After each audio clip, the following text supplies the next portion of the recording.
আপনি কি কোনো মাল্টিন্যাশনাল কোম্পানির সেলস ডিভিশনে কাজ করছেন? উত্তরটি যদি হ্যাঁ হয় তাহলে অবশ্যই এই ভিডিওটি আপনার কাজে লাগবে। মনে রাখবেন, সেলস হচ্ছে সমুদ্রে পানির মতো, যে যতই এখান থেকে পানি নেবে কিন্তু পানি আর শেষ হবে না। সেলস ঠিক সেই রকমই।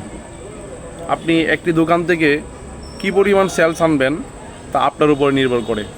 ইচ্ছে করলে এই যে সমুদ্রের পানির কথা বললাম, আপনি ইচ্ছে করলে সমুদ্রের পানিকে চামিচ দিয়েও আনতে পারেন, গ্লাস দিয়েও আনতে পারেন, মগ দিয়েও আনতে পারেন, বালতি দিয়ে আনতে পারেন।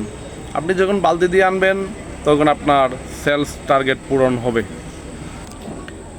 তারই ধারাবাহিকতায় আপনি সেলস বাড়াতে হলে, টার্গেট ফিল আপ করতে হলে আপনাকে অবশ্যই কাস্টমার রিলেশনশিপ বেটার থাকতে হবে। অন্য একটা ভিডিওতে অবশ্যই বলবো কাস্টমার রিলেশনশিপ কীভাবে তৈরি করতে হবে বা কীভাবে বেটার কাস্টমার রিলেশনশিপ তৈরি করা যায়।